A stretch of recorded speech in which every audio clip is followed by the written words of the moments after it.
right, good evening, everybody. Welcome to another edition of the Hidden Agenda. Pardon me for coming on late. I was contacted this afternoon about another thing that's happening in the county and slash city that I'm sure you guys are going to be interested in hearing about this one here. Yeah, it just never stops. First of all, I want to go ahead and get in here and address this the stuff with the solid waste in the city. Then we're going to take and talk about the city meeting. But the solid waste that I'm going to talk about in the city is going to tie into the information that it was shared with me this afternoon. I got this information about 5 o'clock, and I've been trying to do as much research on it before we went live tonight. So, all right, let me tell you where we are with the solid waste. It's recyclables, and it's curbside it's only for residents. It's residential. It's not for any kind of commercial accounts. As we all know by now, by the end of the month, I think starting the 26th, you got to have your recyclable, your blue cans out on the curb. Have they're going to pick them up. They're going to take and clean them up, refurb them, strip them of recycling, and then label them as garbage somehow. I don't know how they're going to go about that. That's kind of irrelevant, to be honest with you. But one of the big things that we keep hearing about is, people are talking about the excess trash they're going to have. Now, I've heard the term free, but I'm not going to use free because there ain't a single thing free from the government. We pay for everything. They don't have anything to give us. It's ours. In your basic service rate, this is how they're calling it, your $25, $50, whatever it is that you pay per month, you get one trash can. If you opt to have a second trash can, you have to pay $100 for that trash can.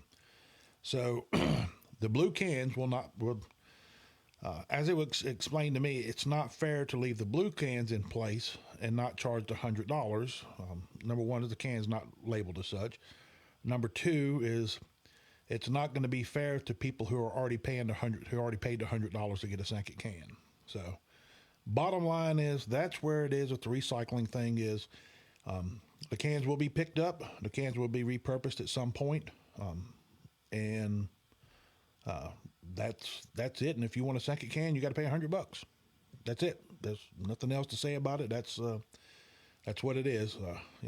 Whether you see it as right or wrong, but that's just how things are. So you have the simplest clarity I can put out there for you right now. All right, let's get in here and talk about the meeting coming up on Monday, which is January 12th, 6 o'clock. It's going to be held at the Utilities Building on Maple Street, 180 Maple Street, as usual. Let's see here. Under unfinished business, they're going to have the second reading of the ordinance adopting the gas rates. Now, this is the $3.30 that they are already scheduled to implement starting June 1st. They're wanting to do it early so they can get some more money now.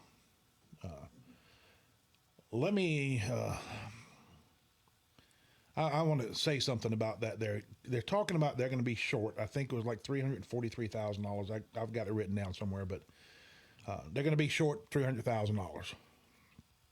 Okay.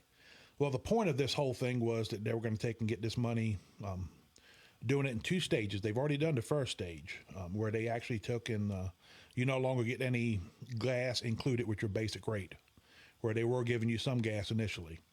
So they save money there. And this $3.30 increase is going to give them more revenue to help offset the balance. Now, one thing I had gone back through when I went and looked at the budget. In the budget, it shows for the gas department, there's a $3.9 million undesignated fund account, reserves. Well, if that's probably pretty close to, that's more than 50% of what their operating budget is. So why on earth are they trying to get this $200,000 and acting like it's or $300,000 early, or whatever it is they're trying to get, when they've already got enough money sitting in the reserves? And the gas department has been I'm not going to say a cash cow, but it has been a department for the city that has generated a lot of revenue. And what the city has done in the past is they have used the money in the gas departments to make, a prime example, the panel ply building that's set over there, pretty much beside over where the utilities building is. They wanted to purchase, so they used gas funds to purchase it. The old post office where the museum is, which you guys probably remember that there and the fiasco over that. The money for that there was from the gas department. So the city uses the gas department to acquire things that they need, and just leave it under the gas department. So this here doesn't make a lot of sense to me that they're going to do this 3:30 earlier. They've already voted on it, but this is the second reading. If this passes, it's going to go against what a lot of campaign promises you heard. So we'll see what happens there. It's still up in the air. The second thing here is a Hall Street utility cut insurance claim denial with Jeremy Capley. I'm not 100% sure on all of this here, what's going on with it. It was tabled. We'll just have to see what happens there. Okay, under new business, discuss approved vehicle purchase insurance claim. Now, I have not gotten a copy of their packet yet to research this here.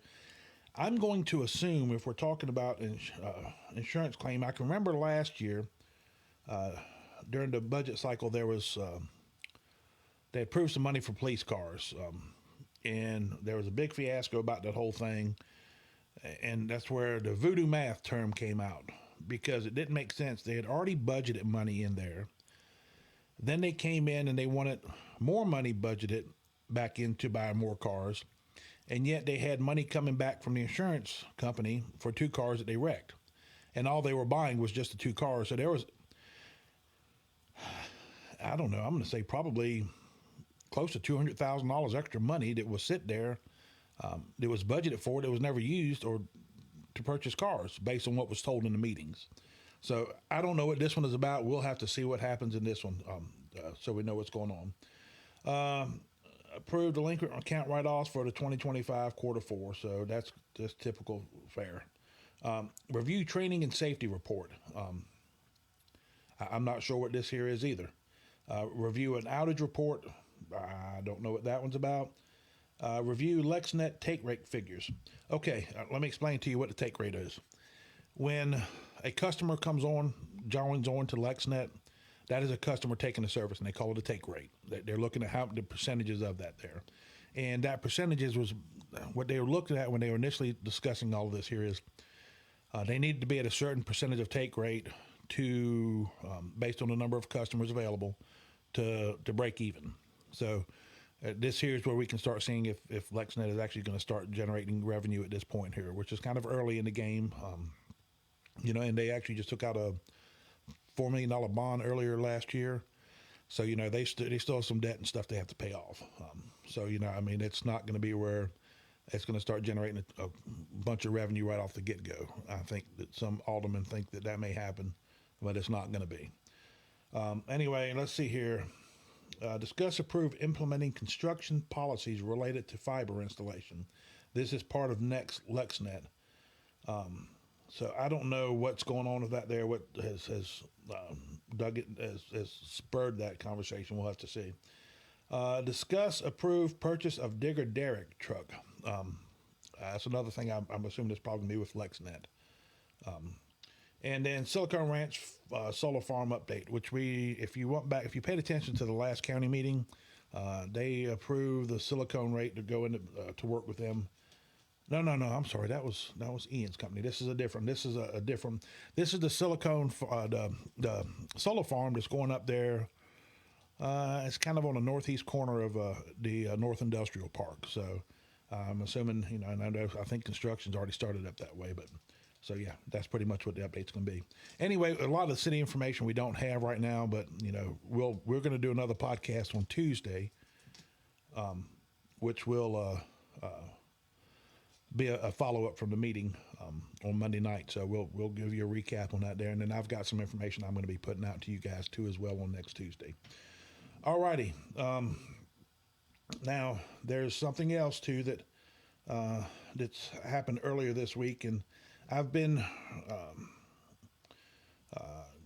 researching it and digging into it as much as possible, and getting some information. And I'm going to share with you what we've got going on so far. Give me just 1 second here, so I can pop up in here and bring this here up so you guys can be aware of it. I'm sorry for having to bounce all over the place.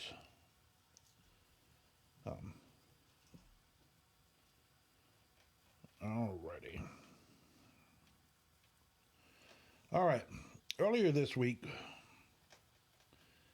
there was an incident that happened up here on the north end of the county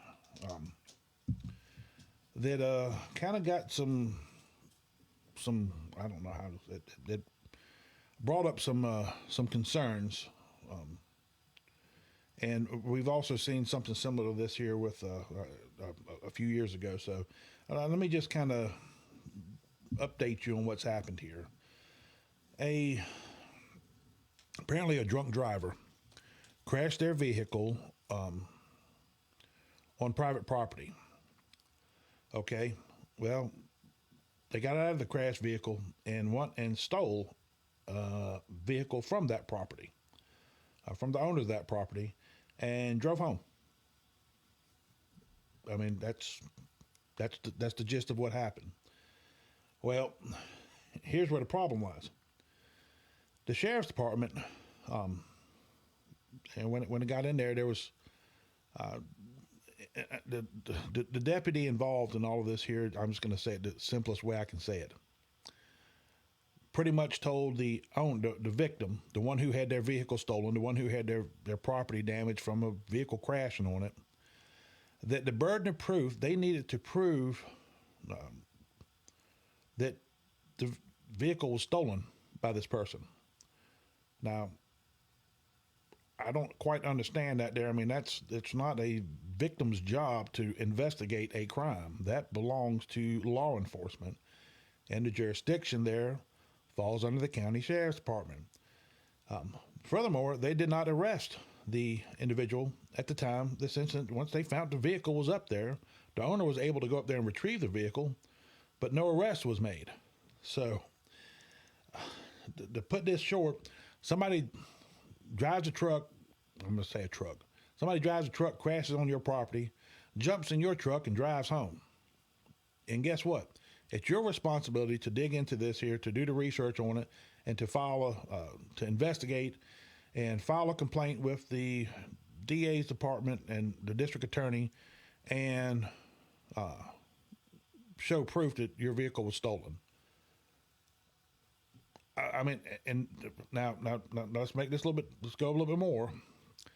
Apparently, the following day, this was investigated by the sheriff's department, and the person in question, I'm going to call it criminal, that's what it was, admitted to all of this here. So, what good does it do to have law enforcement who's not going to go out there and enforce the law? If somebody steals from you, I mean, I don't know. I mean, heck,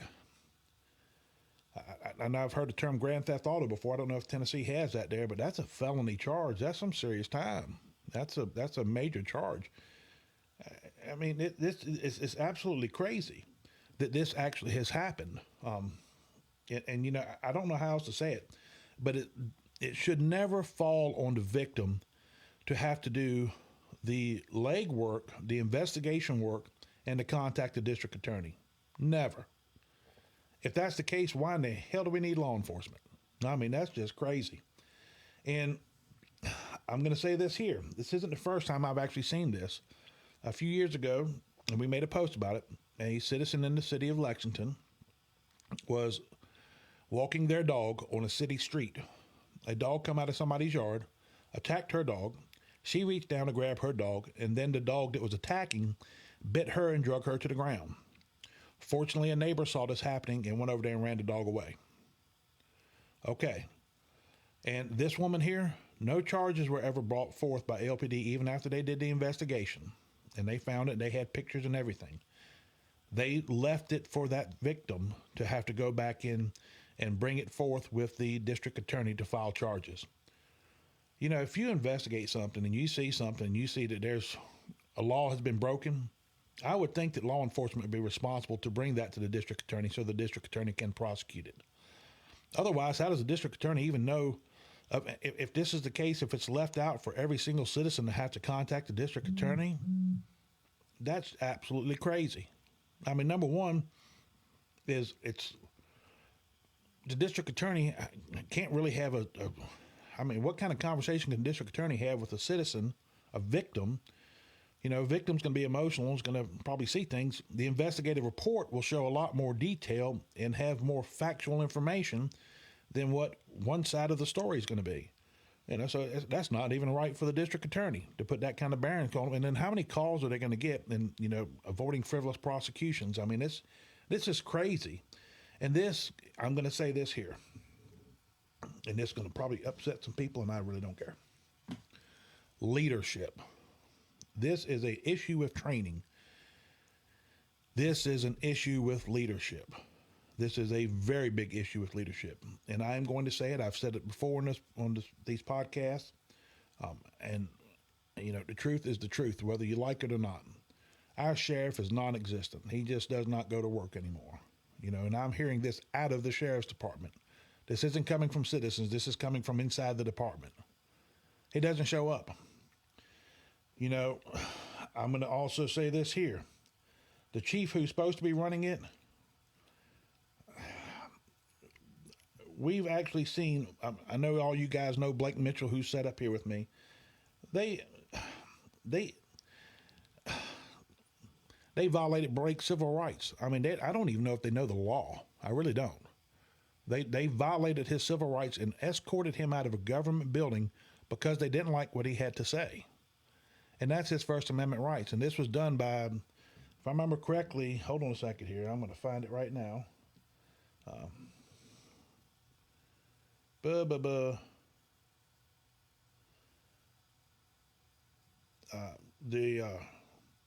It was Mayor McCready, and Commissioner Tommy Page is the one who had the Chief Deputy Larry Stegall remove Blake out of the courthouse following a meeting. Meeting was already over, so there was he wasn't violating anything with the meetings, and they were the ones who were being the aggressor towards him, and that's what they did.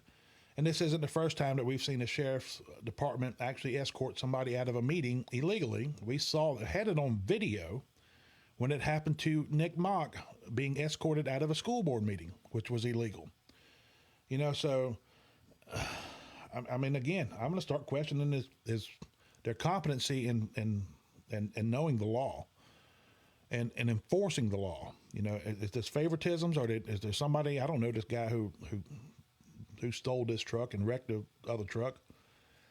I mean, heck, he might be somebody's, you know, he might have somebody political behind him just protecting him. But bottom line is every citizen should be afforded protection and service, period. Because at the end of the day, it's our money that pays all these salaries. And this is absolutely wrong. And I'm going to tell you right now, if this is a political thing because, we don't want to make an arrest coming in an election year, we don't want anybody to not cast a vote for us, that's even 10 times worse. I mean, because now you've sold out you sold out the citizens to get a vote. And what really concerns me is 3 of the candidates are coming out of the sheriff's department. One, I believe, is a deputy. One is chief investigator, which, I mean, I would think an investigator would be very important in this particular incident, what happened here. And then, of course, our chief deputy. And I'm going to tell you right now, the people that this happened to is a very, very, very wonderful family. You know, I hold them in high regards, just very good people. And so, you know, this isn't where it's, you know, this is happening to somebody that's, you know, I've heard people talk about, no, this is happening to good people. So this is one of the things that the people don't want to accept and don't want to admit to and don't want to deal with. But the reality of things is you think that, okay, well, something happens to somebody else. Okay, yeah, I support that. Yeah, waha, woohoo. Even if it's in violation of the law, even if it violates their constitutional rights. Yeah, I don't like that person. So, yeah, kudos for that happening to them. Well, guess what? It can happen to you as well. And that's exactly what has happened in this situation. So, you know, there needs to be some training. There needs to be some accountability. And obviously, there definitely needs to be some better leadership because it all starts with leadership. And if your leadership is non-existent or is not doing the job, then it's, you know, that's not who we need to be putting back in office unless you want this to happen to you next, because guarantee you at some point it will. All righty. We're going to close on that there. Now, there is I'm going to close off that subject. There is another incident that I was made aware of this afternoon, and I just did not have time. And this also involves the sheriff's department that I will go in and dig into at some point when I have time. And we'll hopefully I'll have that information. I can bring that back out to you on Tuesday with the next one. We'll dig into that one too. This is involving an arrest over assault. I haven't done the research on that one there. So that's the three things that I wanted to bring to you tonight. And what all right, I'm sorry, I got messages coming in. Okay, the thing that came across this afternoon about 5 o'clock. This was, like I said, took me by surprise. And I've been digging into it. I have confirmed that this is being discussed at this moment. And what it is, I'm going to have to explain this to you. There is talk about the city, it's in discussions, about the city and the county joining together to create a solid waste authority. Now, solid waste is trash. So in other words, there's conversations going on right now about city and county coming together and doing trash together. Now, let me say this here to you, so maybe you can understand this here. That is not a good thing. Right now, county residents pay for their trash via property tax and sales tax.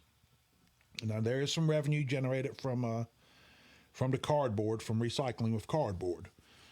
But there is, I believe, on step 5 of the, I have to go back through, the last 5% of sales tax gets split between solid waste and the highway department. And then the rest of it's coming out of our property taxes. So you are already paying for solid waste. Your money is already going there.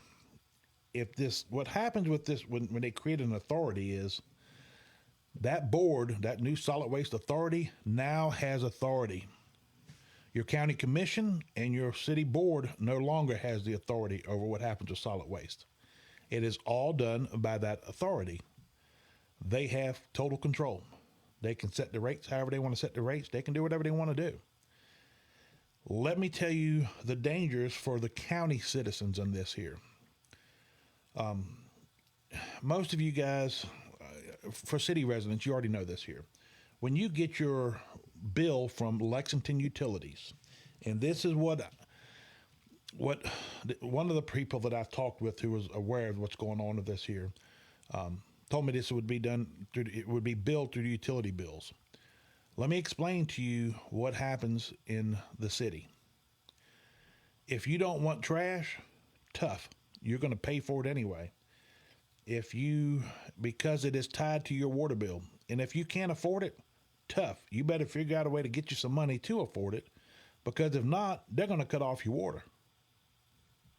That's it. Now, for those who don't know, and let me come back in here, I'm going to take a quick look at the dashboard, because I haven't looked at it in a few months.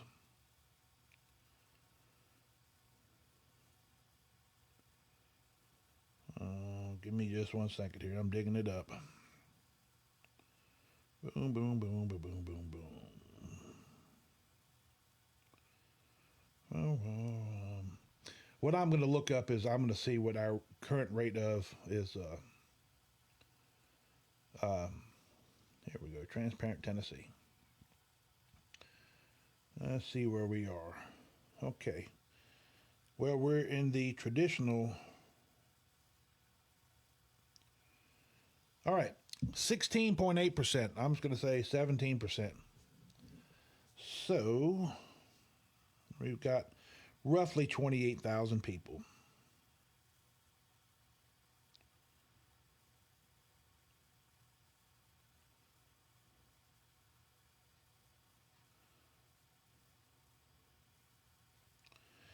We're talking around about 4,700 people that are at or below poverty level in this county. At or below. Do you think that they can afford to have another $25, $30 a month added to them? People on fixed income in the county, can they have another $25, $30 added to them? You know, and the thing is, if you don't pay it, well, guess what? They cut off your trash. They cut off your water. If you happen to have gas, they cut your gas off. If you're in Parker's Crossroads along that line where you're getting sewer from the city, they cut all of it off. You lose all your services.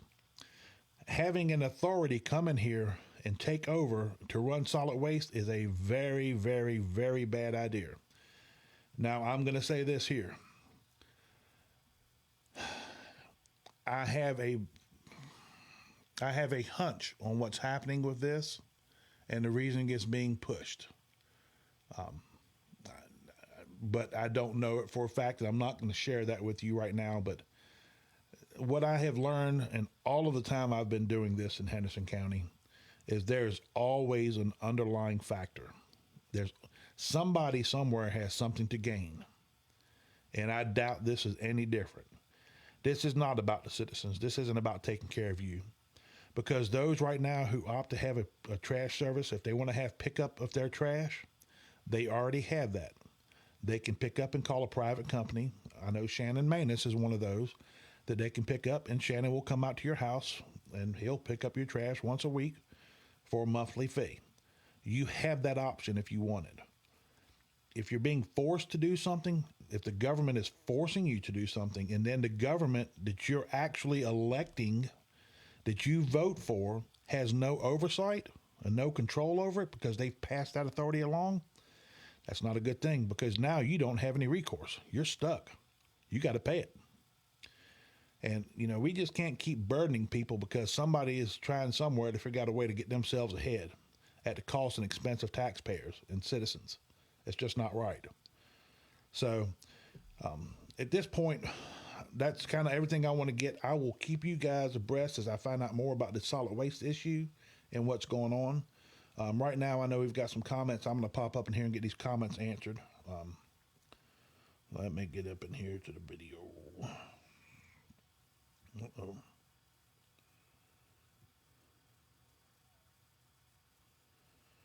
All righty here. Okay. All righty here.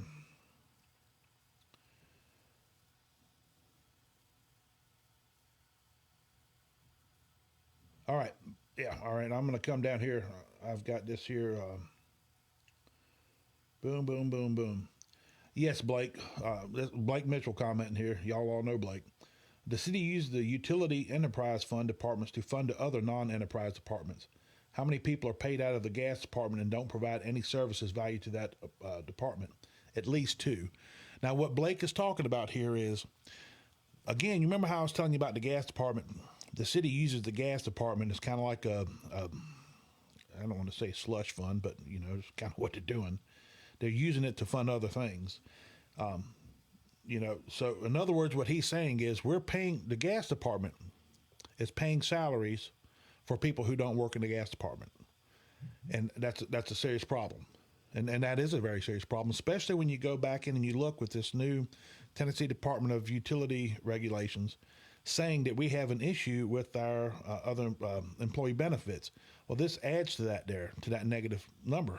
So, you know, this is a serious concern that needs to happen. Needs to be addressed.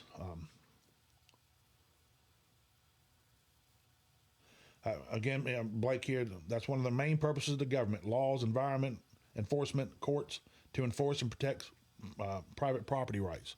That's it. I mean, that's it. That's, man, when I saw that, I had a bunch of people message me about it, and honestly, I was not going to take and say anything about it. I was going to leave it be.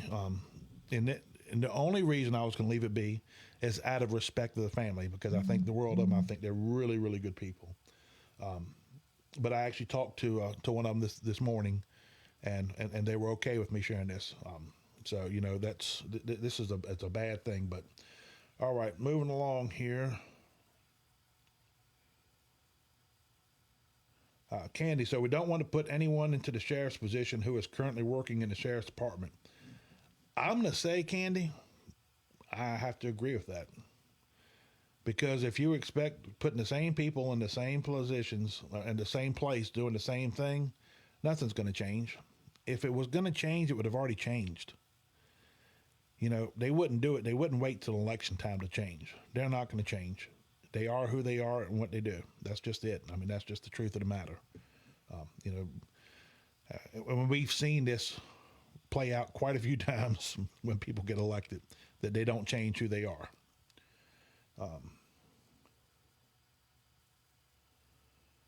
Kenny, all depends on where you live, what your last name, and how much money you have. And the main thing is who you know. That goes for the city and county. Yeah, that's the truth, man. Yeah, Pamela, that's going to work and not working. I don't think, from what I'm being told, not even showing up to work. That's a whole different, and that makes it even worse. You know, our one of our state representatives, Brock Martin, on the north part of the county, put up a post on his Facebook page. I don't know, probably about a month or so ago, and was talking about some of the issues and you know what he would like, you know, what the citizens would like to see happen. And that was one of the things that I put up there is that we need to take and require a minimum amount of working hours from everyone elected. Period. It needs to be a minimum. And 40 hours is a damn good place to start. You know what? We go out here and we work 40 hours. They can go in and they can work 40 hours. Especially you get a mayor making six figures, a sheriff making six figures and sitting at home, not doing anything. No, that just don't float with me. It just doesn't. All righty, let's come down to the next one here.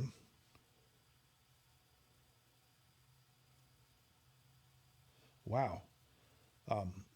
Jay, now is this here in Henderson County?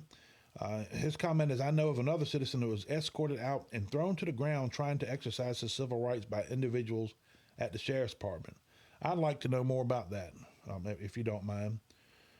Candy, we need to vote someone new into the sheriff's position, not someone that is working in the department now. I'm right there with you. Amanda, would the fact that the vehicle was at the criminal's house not constitute proof? Now, I may be wrong, but I think vehicle accidents with property damage and injuries are under the jurisdiction of THP, but still something should be done. Who was the perp? I do not know. I do not know who the criminal was in this here. As far as, yeah, I would think that if your vehicle is there and these people have never had access to your vehicle, then then that means they took it from you. And if they took it from you without your permission, that's theft. That's kind of common sense. And yes, THP did investigate the wreck, so I do know that happened. So you know, it's sheriff was also generally when there's vehicle accidents. I mean, sheriff's never is not involved in it, but I mean, I'm assuming they may have been toned on this one as well. You know, it is what it is. I mean, I don't know what's going on here. All right, Kenny, good people are going to have to start doing bad things to all the evil. And, you know, I'm telling you, and I will say this here. I don't think we need to do bad things. I think we need to do the right things. I think I can't remember. I'm going to butcher this quote here. The only way for evil to succeed is for good men to do nothing, and that's what happens so much because people are afraid to take a stand. But you know what I'm going to say? Well, I applaud Henderson County because every time I turn around, I'm seeing more and more people stepping up and speaking out, and that's what it's going to take. It's going to take the minority to realize that the majority has had about enough. And either you can get yourself in gear or we get you out and we just move forward. So yeah, there's something needs to happen in this here. Yeah, Blake, the city county, yeah, I mean, landfill, something needs to be done. I mean, they keep putting band-aids on things and hoping they're going to get, you know, they come up with ideas where it makes a lot of sense for them because they can get the money from the taxpayers. But when it gets down to the fact that there's, you know, real work that needs to be done, you know, I don't know if we've got enough competent people in government to actually understand what needs to happen in the best interest of the taxpayers. This is the biggest problem I see with our local government is a failure in doing what is in the best interest of the taxpayers, because they just don't. There's a few that, don't get me wrong, but the majority of our government, and it's no different whether it's local, state, or federal, we still have the same problem everywhere. They don't put us as priority. They just don't. And let's get down to the truth of something. There is so much political divide, and they, I don't know how else to say this here, they dig into party line politics. And it's not about what's in the best interest of the citizens, of the person that they're representing. It's in the best interest of their political party. You know, political parties are crap. I mean, it's just the truth of the matter is the truth of the matter. It's just, it doesn't matter, you know. And I know people go, oh, you're blah, blah, blah, blah, blah. You're anti-Democrat, you're anti-Republican. You know what? It ain't about being anti-Democrat or being anti-Republican. It's about being an American citizen. My identity is not based off of a political party, but that so many people has gotten to that point. Political party doesn't identify who you are. Your actions identify you. How you treat other people, what you do to try to help other people, all those things identify you. You know, we need to get away from this whole thing with worrying about what political parties tell us that we need to do. You know, Bert Staggs had made a post earlier today, you know, talking about how government does everything they can to keep us divided because that's how they stay in power. And that's what it is. It is a left and right thing, and nobody's in the middle of the damn road because everybody's got to have, they feel that they have to have identity with some kind of political party, and they don't. You don't have to be that way. You know what's right for yourself. You know what's wrong. I mean, we're all inherently made with the knowledge of right and wrong. And we just choose to go other ways. All right, let me get in some more questions here, more comments.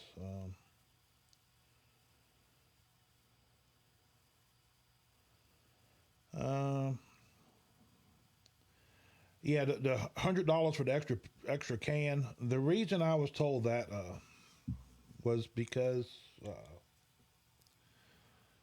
like I said, if Sally paid $100 for a can, it wouldn't be fair for you to get an extra can, and she's already paid $100. You know, my philosophy is give Sally her $100 back and let everybody keep the blue cans. But apparently, not everybody has a blue can. Recycling was an optional thing for people to add in to jump into. So if you didn't want to recycle, you didn't have a blue can, and there's people out there who don't have a blue can. So you know, it's, I don't know. But you know, and you got a good point there, Amanda. You know, people talk about wondering why there's so much illegal dumping. Well, you know, they got a place to put the trash. That's what they do. Some people, you know, cannot, you know, I don't know. It's a poor decision on their part, but I mean, it's the truth is the truth. Let me see here. What else we got here? Buy burn barrels and start burning it. Yeah, I think that's illegal. Yeah, Amanda, you're right. That's illegal. I don't think you can legally burn your yard debris. You know, it's it is what it is. And last comment I got here, only way that would be good is with the bill separate and broke off of the utility bill, then you could opt out of trash pickup. You know what? And again, you know, where my problem lies with that there is if they make it into an enterprise fund with the solid waste, where they want to start doing trash pickup. Here's where the problem lies is if they make it into an enterprise fund, then the money that's coming in from property taxes and sales taxes will no longer be there. And this means that the convenience centers would go away and it would force trash pickup to everybody. That's where the problem lies here is you wouldn't have that option anymore. It gets to the fact that you're stuck with it. You don't have any choice in the matter. Because if you don't do the trash pickup and they don't have the convenience centers, because now this is all about generating revenue. It's not about using our existing sales tax and property taxes that we're already using for it. And then what happens with that money that's already being paid in? Where does that money go? You know, who ends up with that? So yeah, my problem with it is if this happens and people will have no choice. They won't be able to opt out of it because there will be no other alternative. They won't be able to go to a convenience center because the convenience centers will go away. It'll be a straight pickup across the county. All right, Jack Johnson in here. I'm a member of the County Solid Waste Committee. This is the first time I've heard about the county and city working together on solid waste. Well, Jack, I'll tell you, brother, I think they're keeping you in the dark, probably because they're more concerned with you actually contacting me to let me know what's going on. Yeah, that's. I've talked to one other member of the Solid Waste Committee who's aware of it, and then I was told when I was initially having this conversation that I know of the mayor, 3 other Solid Waste Committee members, and the Solid Waste Director are all aware of this. So, Jack, I guess they're keeping you in the dark. I might have to get you a mushroom shirt like I got Tim Rhodes. All righty. Blake, yes, private is the way to go because of the opportunity for competition to drive down prices and maintain or increase services. That will not happen if city county owned because it's a monopoly. Exactly. There we go. That's it. You know, and we kind of have that right now. We have the privatized system, and like I said with Shannon's company, if you want to have trash pickup, hey, great, just pay the price and you can get it done.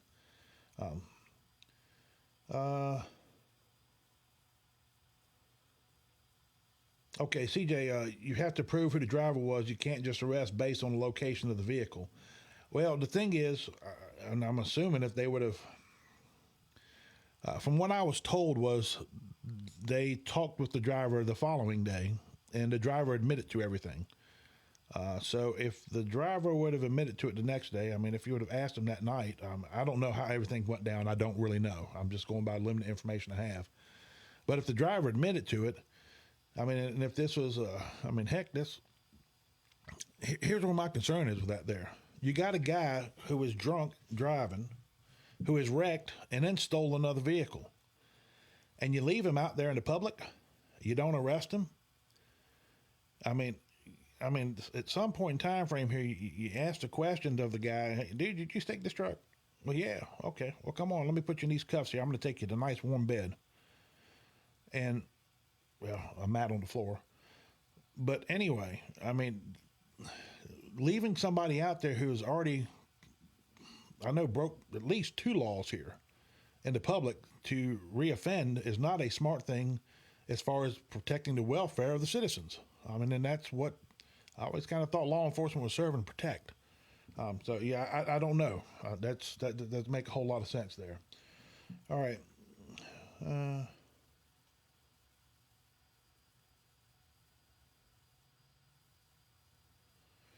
Did this happen in Henderson County, Jade?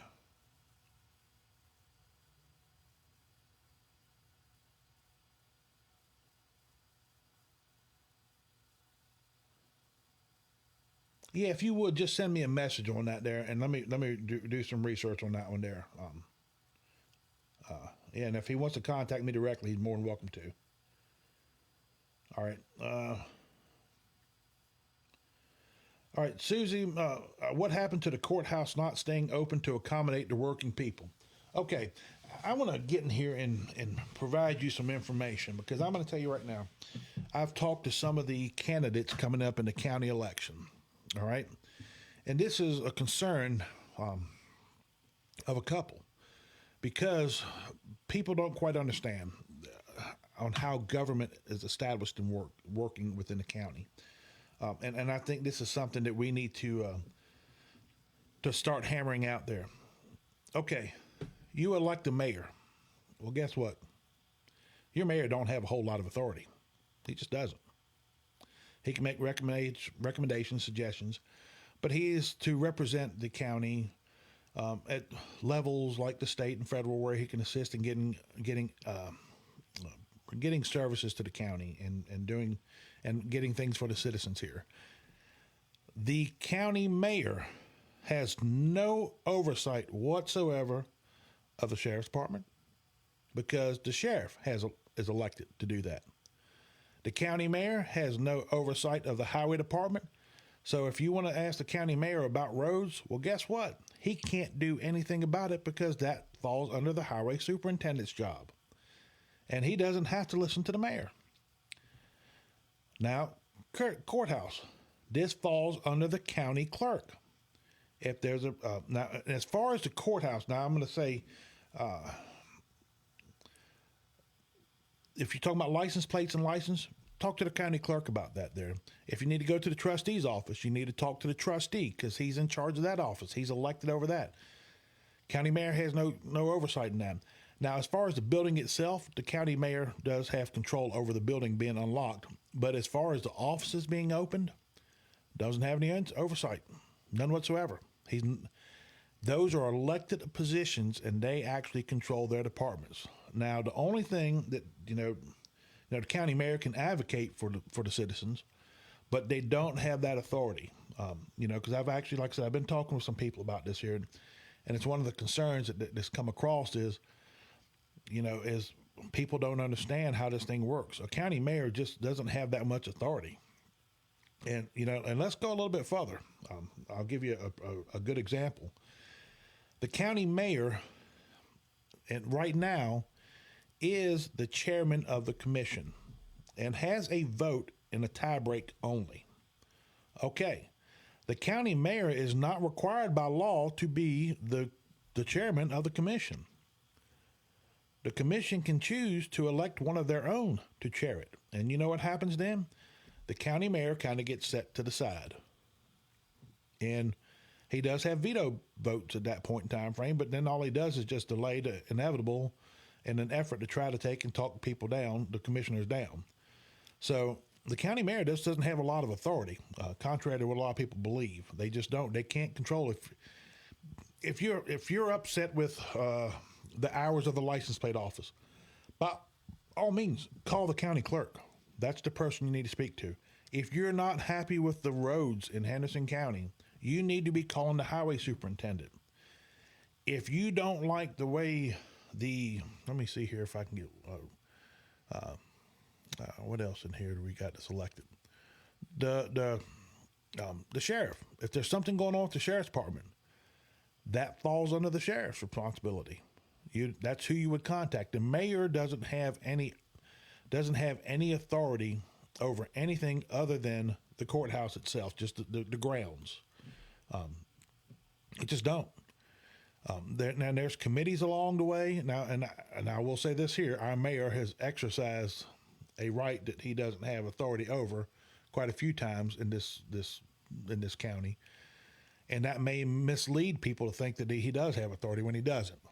So you got to understand how the whole thing works, and that's one of the things that we're going to try to take and I guess get in here and bring this information to the people as we go along. But yeah, that's kind of how it is.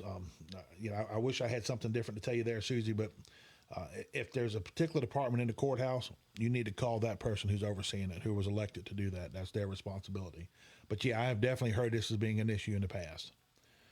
All right. Candy, do we get to take the extra can with us if we move? We paid for it, right? Well, I don't think so, Candy. Now, you know how that works.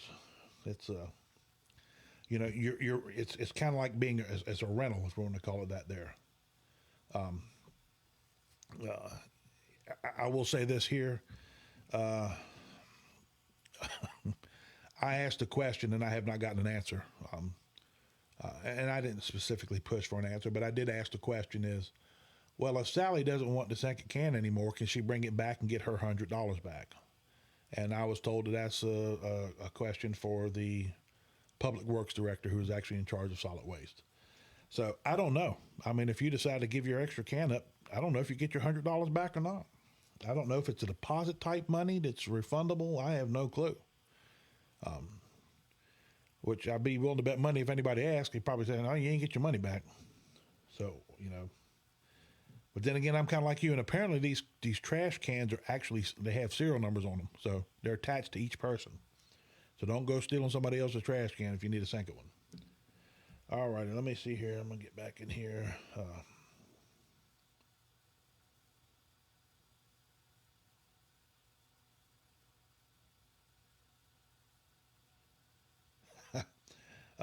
Yeah, Blake. Yeah. What Blake is saying, is they won't allow people to opt out because they spread the money across so many people, so it doesn't look like the figures are so high. It's easier to say I need $10 from you than I need $20. And and he's right. Then they use the ability to cut off your utilities as an incentive to get you to pay your trash bill. And this is, I mean, you hit a nail on the head, Blake. Think of the government more like a legal mafia than a for-profit company guided by fair competition. Because guess what? They don't have any competition. They are it. That's it. You're forced to it. You have to have it. You have to take it. Terry Lee, Blake Mitchell, I remember you being so smart in high school. I was not wrong. Terry, I'm going to tell you right now, I've known Blake for probably about a year and a half now, and I'd have to agree with that sentiment, even though I never knew him in high school. But he is a sharp cookie, and he is a wonderful asset to this to the county, and he has done a lot. He's actually helped me a tremendous amount. I think very highly of Blake. A very good fellow. All right, I got some.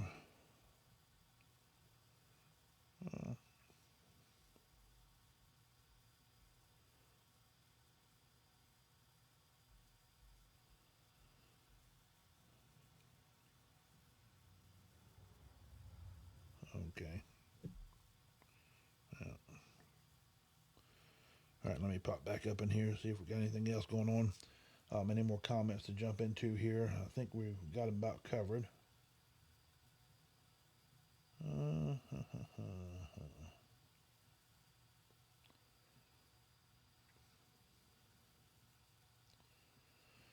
Man, the county mayor for many years was just a token position. Dennis Ray McDaniel did it for so many years, and you hardly ever saw him.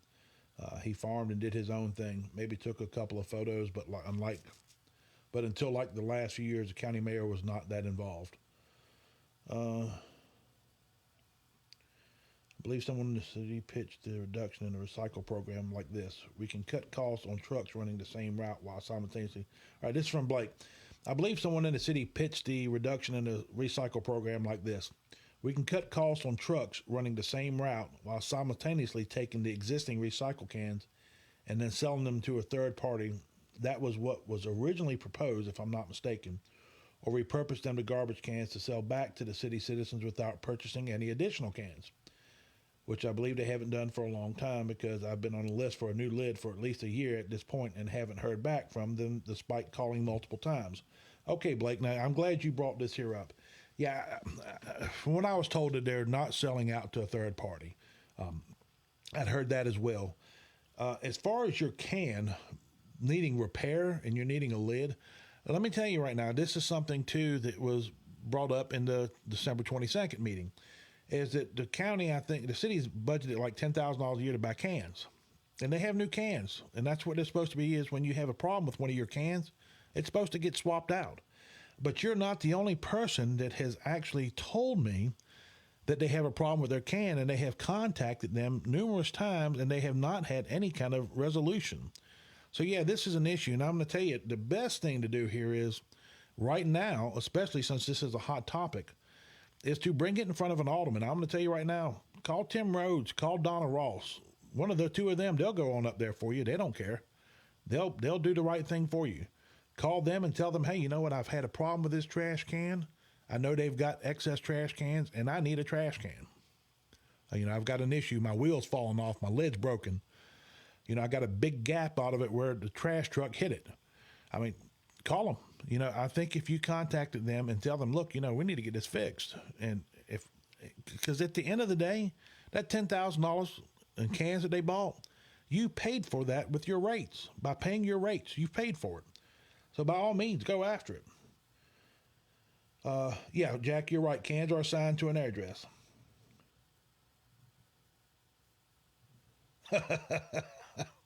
Blake, you know what? Hey, if we keep the cans to resell them to city citizens, I sense a new utility building coming to store them.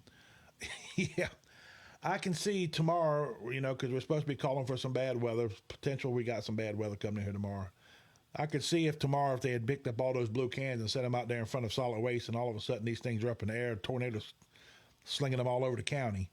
Yeah, I mean, where are they going to store? From what I understand, a conversation I had earlier this evening before I went live was there's roughly around about 900 cans out there, blue cans, roughly, give or take. We'll say 1,000. So if there's 1,000 cans, where are you going to put those? Things are big. I mean, as far as I know, the blue cans are the same size as the brown ones, and those are some huge cans. I mean, huge. So where do they store them? Maybe they can build another building, another thing like they did to store the aggregate. How much they spent on that, Blake? Like $600,000? Absolutely crazy. So yeah, we're going to probably. Well, the money we saved from not doing recycle, we used it to build a building to store the blue cans until we get rid of them. I mean, that would not shock me the least little bit in this city. All righty. Are the trash cans attached to the street address or the person living there?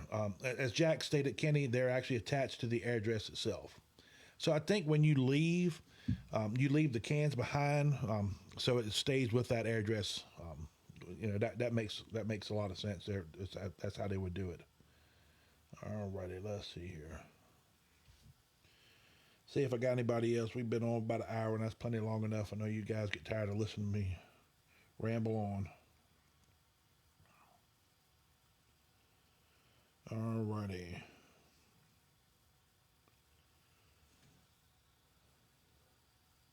Okay, last one. I'm gonna close this off after this. This was from Clay Crook.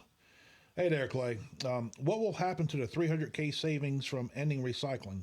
Has that been asked yet? Yes, it has been. And from what I'm being told, kind of a roundabout way, is there's really not any savings because it's costing us that. Okay, well then now Clay, you and I are going to look at this here from a common sense perspective. If it's costing us 300K, it's budgeted that it's costing us 300K.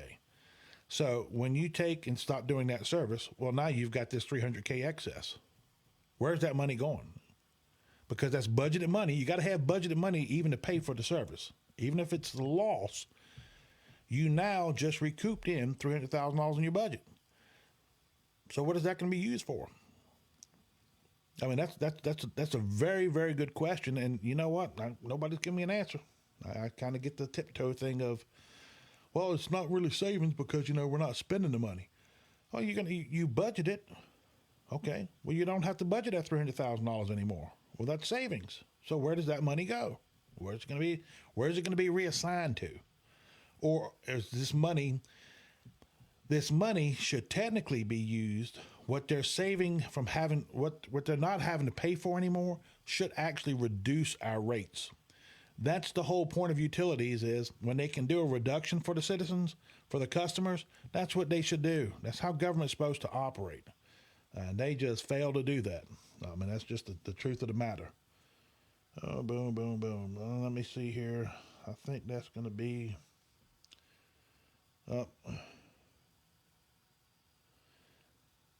Blake, you just killing it, man. Yeah, we got to buy some more land. But you know what? We can use the money from the gas department to buy the new land, and then they can go up from $330 to $530 on our bill.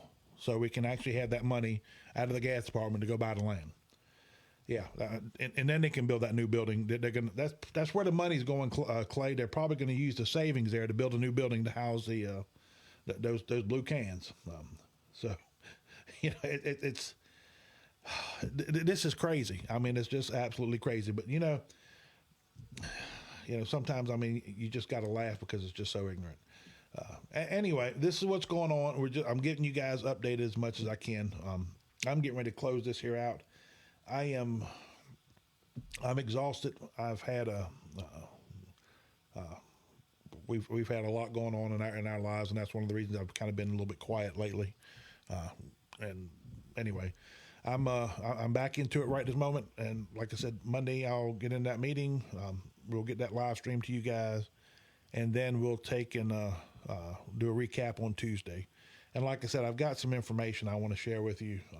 So Tuesday's video is going to be eye-opening. I'll call it that. Anyway, I'm going to call it up for tonight. You guys have a wonderful, wonderful evening. Wonderful weekend ahead. And it looks like we got some cold temps getting ready to come back and hit us on Sunday. And definitely tie down if we got tornadoes coming in here tomorrow. Be safe out there. It's make sure you guys are taken care of. And thank you guys as always for tuning in. This page it still continues to grow. It's not leaps and bounds any means. I mean, it's just we get 3 or 4 or 5 people a week joining up. I'm going to say this year since October, I think we've gained about 300 people, which is a very good clip for us. But this page is successful because of you tuning in and listening and paying attention. And you are not overlooked by any means. I appreciate you being in here and paying attention. And I'm going to tell you right now, it's refreshing to see more and more people take a stand and realize that, hey, we got problems here that we need to get fixed. And I need to stand up and start helping fix those problems, because you know what? Together, when we stand together, we're a lot stronger than they would ever realize. And you know what? I'm going to say this here. I think that city election proved that. There's a lot of people that were surprised at the results from that thing there, and I think there's going to be quite a few changes coming up here in this county election that's going to probably shock some people. Anyway, you guys have a wonderful night. We'll catch you on the flip side.